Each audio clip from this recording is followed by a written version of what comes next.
Hello friends, Shashi Agarwal channel के अंदर मैं डॉक्टर शशि अग्रवाल वेलकम। और आज हम लोग जो करने जा रहे हैं that is a important question जो कि प्रीवियस पेपर के अंदर आया हुआ है। Define the traditional and modern concept of the finance, discuss in detail the nature and scope of financial management, comment on the emerging role of financial manager in current scenario of the era of globalization. अगर आपको मेरा ये effort सही लगता है तो do like my video, इसको share कीजिए और मेरे चैनल शशि अग्रवाल को सब्सक्राइब कीजिए। तो ये मेरी ऐप है एपिसम ऐप, जिसको गूगल प्ले स्टोर से बड़ी आसानी के साथ आप लोग डाउनलोड कर सकते हो। ये ऐप जो है आपको फ्री स्टडी मटेरियल और काफ़ी सारे मॉक टेस्ट जो कि आपके कॉम्पिटिटिव एग्जाम की तैयारी करवाने में हेल्प करते हैं प्रोवाइड करती है। और उसी तरह काफ़ी सारे स्ट्रक्चर कोर्सेज भी अवेलेबल है। तो फाइनेंशियल मैनेजमेंट का स्ट्रक्चर कोर्स भी यहाँ पे अवेलेबल है। Link I will be sharing the description box. तो यहाँ पे हम लोग रिवाइज करने वाले हैं कि what are the two approaches.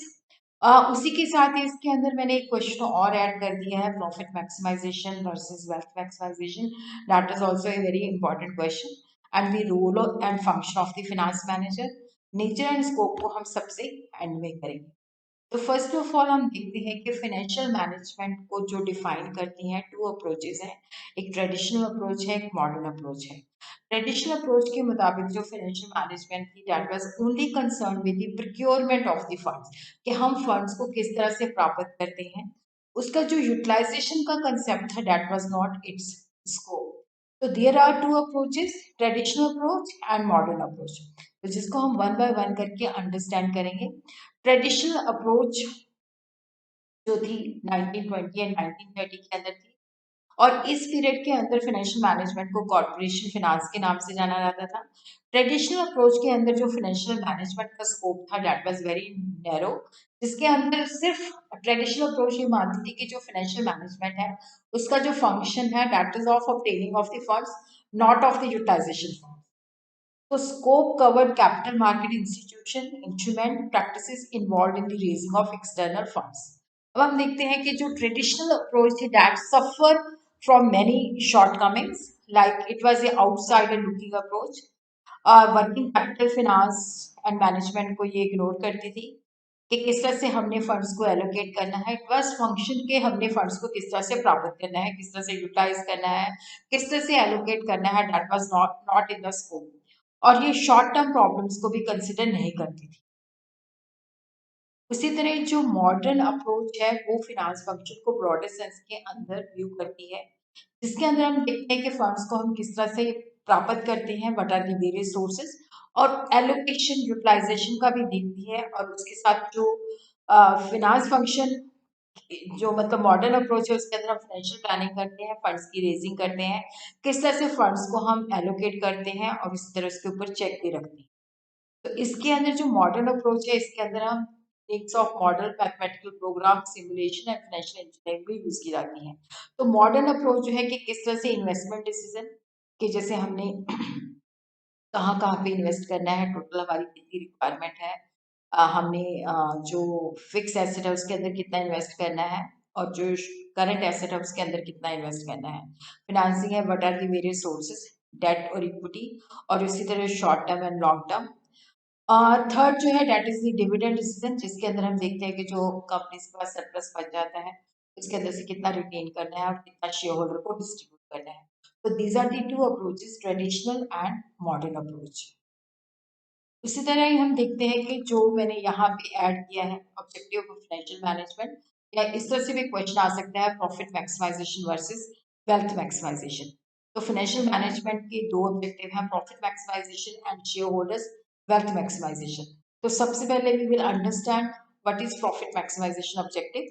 देखो यहाँ पे जो नाम से ही इंडिकेट हो रहा है कि यहाँ पे जो फोकस है कि हमने अपने प्रॉफिट को मैक्सिमाइज करना है।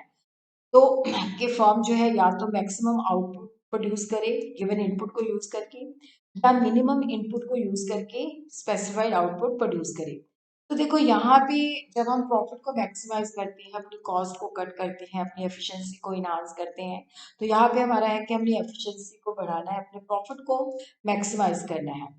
तो यहाँ पे देखो जो प्रॉफिट मैक्सिमाइजेशन है कि जो भी हम डिसीजन लेते हैं कि इसके अंदर हमने निवेश करना है या इसके अंदर नहीं करना, तो जहाँ पे हमें लगता है कि हमारा प्रॉफिट मैक्सिमम होगा वहाँ पे हम डिसीजन लेते हैं। और उसी तरह क्या होता है कि देखो जो प्राइस ऑफ द प्रोडक्ट है कि इतना आउटपुट हमने बनाना है, इतना प्रॉफिट लेना है, उसके बेसिस पे हम डिसीजन लेते हैं। और उसी तरह इसका होता है कि हमने जो अर्निंग पर शेयर है उसको मैक्सिमाइज करना है। तो प्रॉफिट मैक्सिमाइजेशन एक यार्ड स्टिक है जिसके अगेंस्ट हम अपनी एफिशिएंसी को मेयर करते हैं। उसी तरह जो प्रॉफिट है, क्योंकि जब डिप्रेशन का टाइम आता है तो जो हमने प्रॉफिट कमाया होता है तो उस वक्त वो हमारी सर्वाइवल और ग्रोथ के लिए फंड्स प्रोवाइड करता है। अब हम देखते हैं कि इसके मेरिट्स क्या है। देखो एक यार्ड स्टिक है जिसके अगेंस्ट हम ऑर्गेनाइजेशन की परफॉर्मेंस को मेयर करते हैं, क्योंकि प्रॉफिट से हमें पता चलता है कि हमने मतलब एफिशिएंसी के साथ काम करे हैं या नहीं है, सोर्सेज की प्रॉपर यूटिलाइजेशन होती है। और उसी तरह फ्यूचर अनसर्टेन होता है, तो प्रॉफिट जो होते हैं कि जब डिप्रेशन होता है तो उस सिचुएशन को हम बेटर वे से हैंडल कर सकते हैं। और डिसीजन मेकिंग के लिए भी नेचुरली जो डिसीजन हमने लेना है कि ये डिफरेंट इन्वेस्टमेंट प्रपोजल है, तो जहाँ पे हमें लगता है कि we are getting the maximum profit तो वहीं पे हम इन्वेस्ट करें। लेकिन इसकी शॉर्ट कमिंग भी है। देखो ये टाइम वैल्यू को कंसिडर नहीं करता और ये टर्म बड़ी वेग है, स्पष्ट नहीं करती। और कौन सा प्रॉफिट लेना है, profit before tax, profit after tax, कौन सा प्रॉफिट लेना है। और रिस्क फैक्टर को भी इग्नोर करती है, शॉर्ट टर्म प्रोजेक्ट के ऊपर ज़्यादा फोकस करती है। और ये थोड़ा सा अनलिस्टिक और जो है इनअप्रोप्रिएट ऑब्जेक्टिव है। अब हम देखते हैं शेयर होल्डर्स वेल्थ मैक्सिमाइजेशन, जो कि प्रॉफिट मैक्सिमाइजेशन से मच बेटर है। यहाँ पे है कि शेयर होल्डर की जब हम इकोनॉमिक वेलफेयर को मैक्सिमाइज करते हैं तो हम उसकी जो है यूटिलिटी को मैक्सिमाइज करते हैं। तो यहाँ पे जो ऑब्जेक्टिव है to maximize the market value of the share. Share holder की वेल्थ तब मैक्सिमाइज होती है जब कंपनी की नेटवर्थ मैक्सिमाइज होती है, और इसको हम नेटवर्थ मैक्सिमाइजेशन भी कहते हैं। जब market price of the share increase होती है, जो कि डिपेंड करती है नेटवर्थ के ऊपर, तो wealth of the share holder also improve. Share holder की करंट वेल्थ का मतलब है कि उसके पास ऑलरेडी कितने शेयर है, नंबर ऑफ शेयर कितने हैं, और उसको करंट मार्केट प्राइस से मल्टीप्लाई कर दो।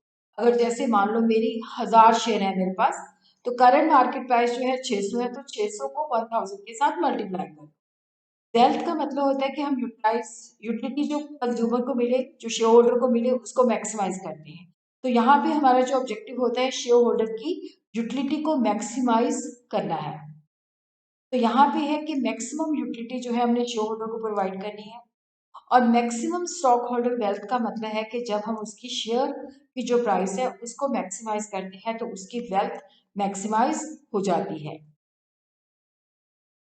Value or wealth maximization means the maximization of the net present value of the project or investment. Net present value का मतलब होता है कि जो उसकी कैश फ्लो की प्रेजेंट वैल्यू है उसके अंदर से हमने आउटले की जो प्रेजेंट वैल्यू है माइनस कर देनी है।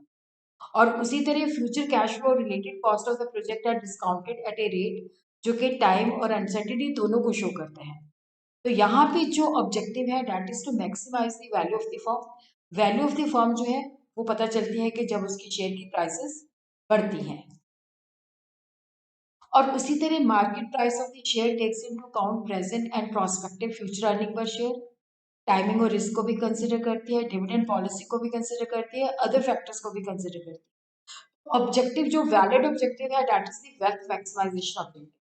और उसी तरह क्या है कि देखो जब इस ऑब्जेक्टिव को हमने अचीव करना है तो ऑर्गेनाइजेशन के सारे एफर्ट जो होते हैं कि हमने किस तरह से जो भी हम करते हैं उसकी उसको मैक्सिमाइज करते हैं, उसकी प्रॉपर मतलब प्रॉपर उसको हम मैक्सिमाइज करते हैं of current present value of any particular course of action.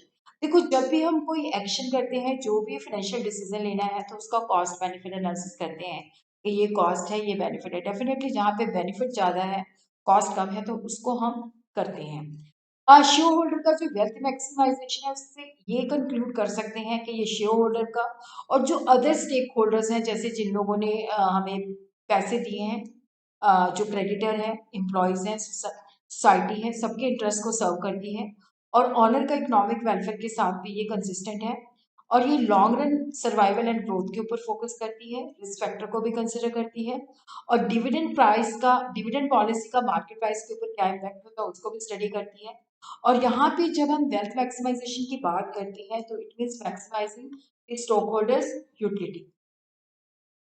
देखो ये जो ऑब्जेक्टिव है लॉन्ग टर्म ऑब्जेक्टिव है, ज़्यादा प्रॉफिट मैक्सिमाइजेशन ऑब्जेक्टिव देखना, लेकिन ये ज़्यादा मच बेटर है, ज़्यादा मतलब उससे बेटर है। और यहाँ पे फ्यूचर कैश फ्लो को ये कॉस्ट ऑफ कैपिटल जिसके अंदर रिस्क और अनसर्टेनिटी को एडजस्ट करके हम डिस्काउंट करते हैं, टाइम वैल्यू को भी कंसिडर करता है। और उसी तरह क्या होता है कि जब टाइम पीरियड शॉर्ट होता है, डिग्री ऑफ अनसर्टेनिटी ज़्यादा नहीं होती, तो value of maximization and profit maximization जो है सेम होता है। और इसकी जो मेरिट्स है कि देखो जो प्रॉफिट मैक्सिमाइजेशन की शॉर्ट कमिंग थी कि वो टाइम को नहीं कंसिडर करता, रिस्क को कंसिडर नहीं करता, तो वो सारी चीज़ों को कवर करता है। और ये काफ़ी सारे स्टेक होल्डर का इंटरेस्ट जैसे supplier, financer, employees and management का भी इंटरेस्ट सर्व करता है। और ये कैश फ्लो के ऊपर बेस्ड है, जबकि और इसकी कोई सब्जेक्टिव इंटरप्रिटेशन नहीं है। और ये टाइम वैल्यू को भी कंसिडर करता है और रिस्क को भी कंसिडर करता है। उसी तरह देखो वेल्थ मैक्सिमाइजेशन जो है ये जस्ट हमें बताता है, प्रिस्क्राइब करता है, बताता नहीं है। मतलब जस्ट प्रिस्क्राइब करता है कि वेल्थ को मैक्सिमाइज करना है, बट किस तरह से करना है वो हमें नहीं बताता। और ये सोशली भी डिजायरेबल नहीं है। और उसी तरह क्या है कि यहाँ पे हमेशा कॉन्फ्लिक्ट होता है, वेल्थ ऑफ द फर्म को मैक्सिमाइज करना है कि शेयर होल्डर की वेल्थ को मैक्सिमाइज करना है। और उसी तरह क्या होता है कि share holder they are the owner, but company को मैनेज करते हैं board of directors and manager, तो उनके इंटरेस्ट के अंदर कॉन्फ्लिक्ट होता है। तो ये प्रिस्क्राइब करता है, बताता नहीं है। इसी तरह पे कई बार क्वेश्चन इस तरह से भी आ जाता है कि differentiate between the profit maximization objective and wealth maximization, तो यहाँ पे मैंने डिफरेंस भी हाईलाइट किए हैं। प्रॉफिट मैक्सिमाइजेशन जिसपे ऑब्जेक्टिव होता है टू मैक्सिमाइज द प्रॉफिट, और ये अकाउंटिंग प्रॉफिट जो हमारी फाइनेंशियल स्टेटमेंट डिपिक्ट करती है उसके ऊपर बेस्ड होता है। और यहाँ पे जो ऑब्जेक्टिव होता है टू अर्न मैक्सिमम प्रॉफिट। लेकिन जो वेल्थ मैक्सिमाइजेशन होता है कि इसके अंदर हमने अपनी शेयर की प्राइसेस को इंक्रीज करना है और शेयर होल्डर की वेल्थ को मैक्सिमाइज करना है।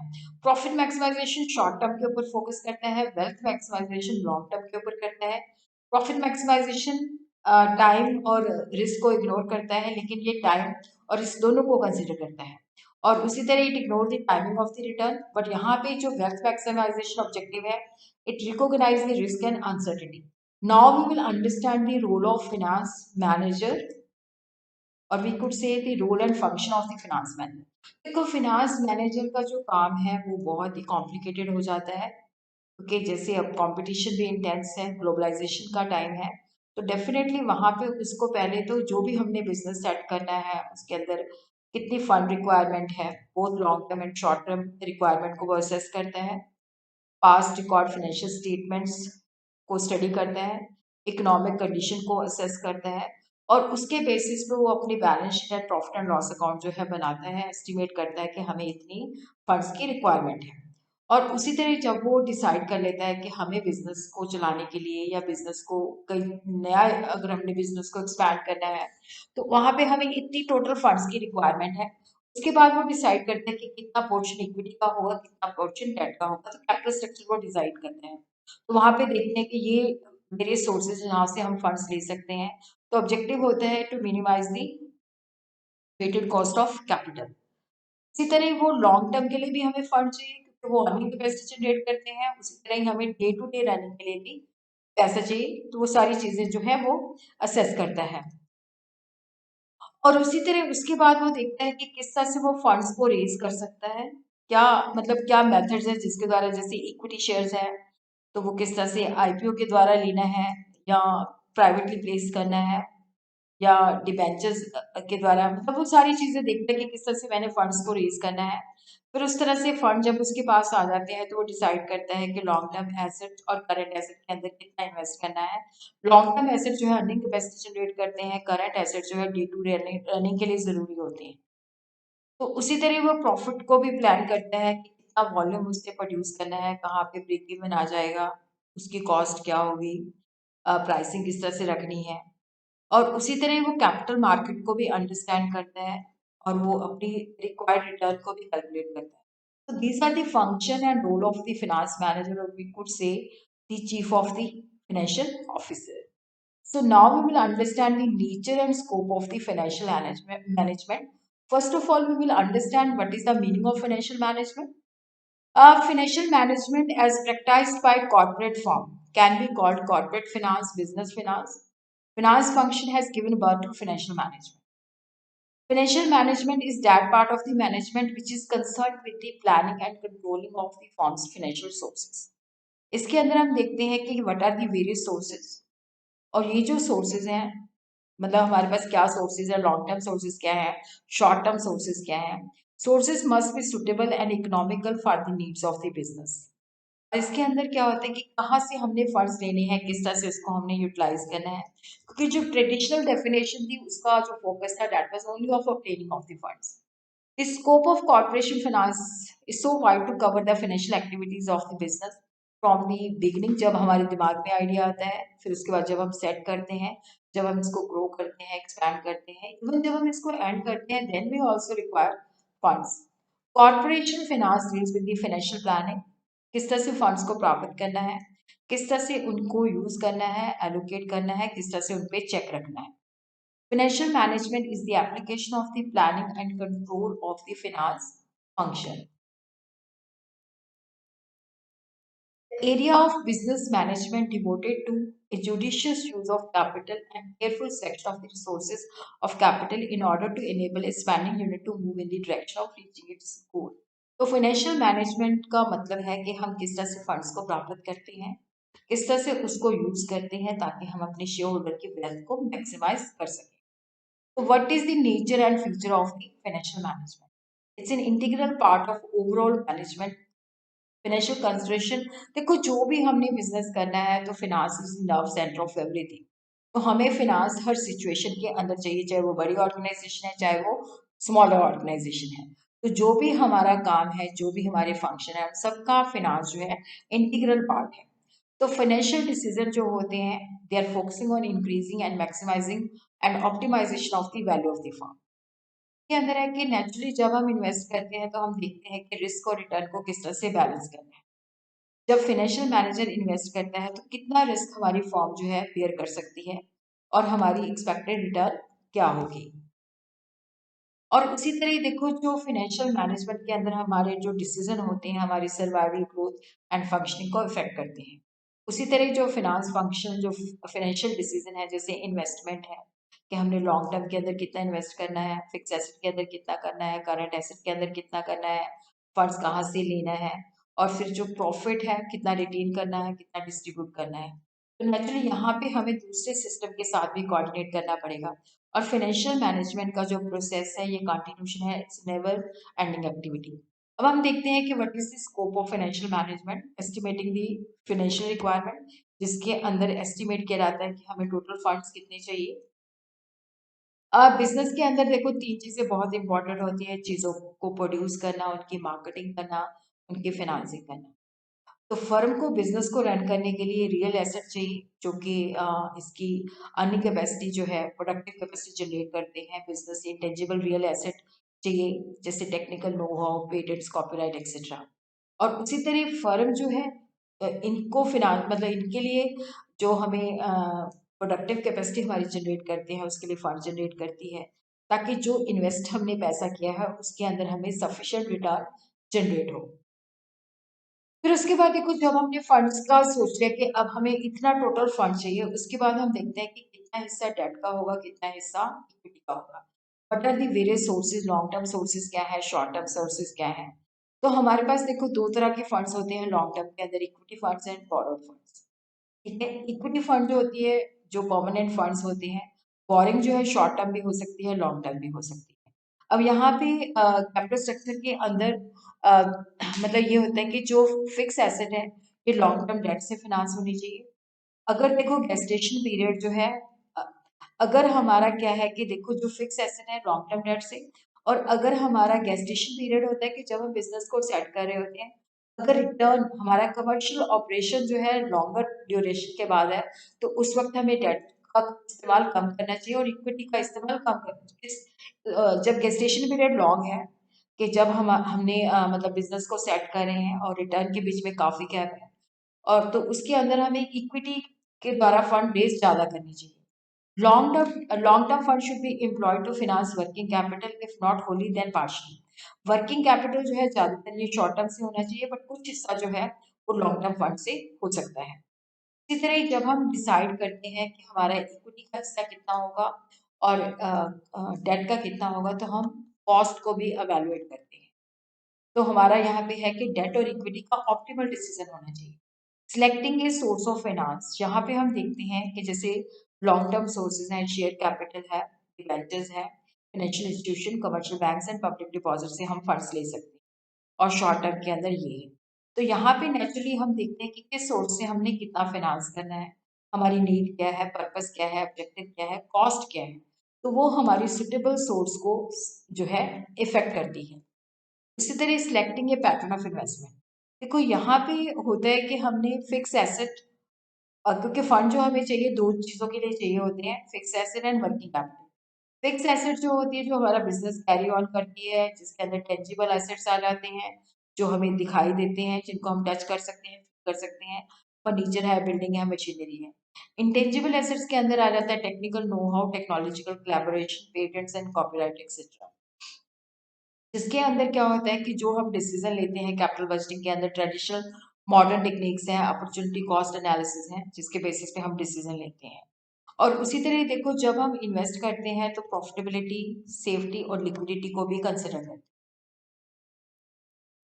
फिर उसी तरह देखो यहाँ पे जब हमने वर्किंग कैपिटल, अब हमने working capital day to day रहने के लिए भी बिजनेस चाहिए, तो उसके अंदर भी हम देखते हैं तो उसकी फिनांसिंग कहाँ से होगी। वर्किंग कैपिटल के अंदर हमने पैसा कितना इन्वेस्ट करना है, जैसे उसके अंदर करंट एसेट के अंदर हम इन्वेस्ट करते हैं, वो हमें देखना पड़ेगा कितना पोर्शन हमने कितना रखना है उसके अंदर।